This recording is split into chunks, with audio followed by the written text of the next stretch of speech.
भाजपा नेता किरीट सोमैया ने मीडिया से बातचीत में बताया कि जालना जिले में 10,000 फर्जी जन्म प्रमाण पत्र रद्द किए गए हैं और जांच जारी है। बांग्लादेश समेत अन्य देशों से फर्जी कागजों पर रहने वालों पर सख्त कार्रवाई की जा रही है। प्रमाण पत्र रद्द, एफआईआर दर्ज और उन्हें वापस भेजने की प्रक्रिया चल रही है।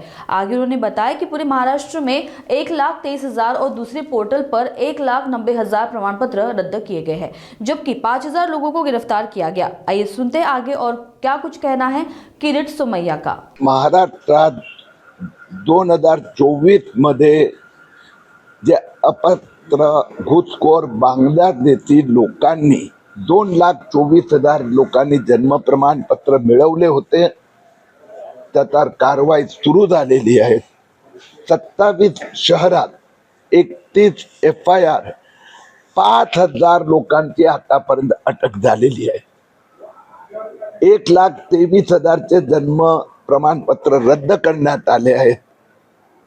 आता पुढच्या टप्प्यात या सगळ्यांना विचारलं जाणार की तुझ्याकडे हिंदुस्थानात जन्म झाल्याचं तुम्हाला तुमच्या परिवारात जर एकाकडे जन्म प्रमाणपत्र नाही तर तू आहे कुठला, आणि ज्यांच्याकडे आता पुरावा नसेल त्यांना त्यांचा मायदेशी परत पाठवण्याचा निर्णय महाराष्ट्र सरकारने घेतला आहे। जालना जिल्ह्यात अशी एकूण किती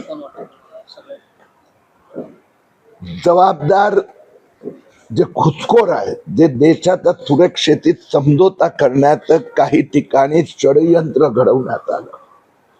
मी महाराष्ट्राच्या मुख्यमंत्र्यांचं कौतुक करतो की 2024 मध्ये विधानसभा लोकसभा निवडणुकीनंतर हे जे षडयंत्र घडलं ते ताबडतोब 6 महिन्यात त्यावर कारवाई सुरू झाली। अधिकाऱ्यांनी काही ठिकाणी गलतानपणा दाखवला होता, त्यांच्यावर पण कारवाई होत आहे। जालना जिल्ह्यात अशी एकूण किती घुसखोर आहे आणि किती जणांवर कारवाई झालेली आहे? जालना शहर जिल्ह्यात एकंदर 10,000 जन्म प्रमाणपत्र रद्द झालेले आहे।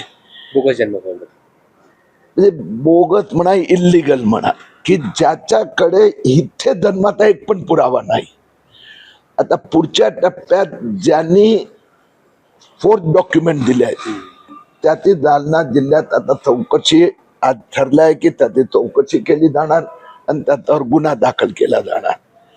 दुसरी गोष्ट, एकदा हे निवडणूक संपली की एफआयआर पण सुरू होणार आहेत। त्यानंतर या 10,000 लोकांना विचारले जाणार की तू भारतात जन्म तुझा झाला आहे त्याचा पुरावा दाखव। आपण मराठीत म्हणतो ना, बाप दाखव नाही तर श्राद्ध कर। ती प्रक्रिया निवडणुकानंतर सुरू होणार।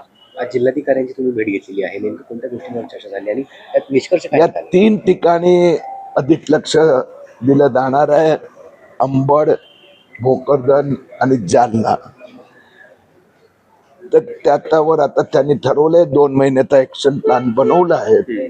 या 2 महिन्यात जे गुन्हेगार आहेत त्यांच्यावर गुन्हा दाखल होणार, 10,000 लोकांचे जन्म प्रमाणपत्र रद्द केले जाणार आणि 2 महिन्यानंतर मग पोलीस एटीएसची चौकशी सुरू होणार। आतापर्यंत किती जन्म प्रमाणपत्र रद्द झालेले?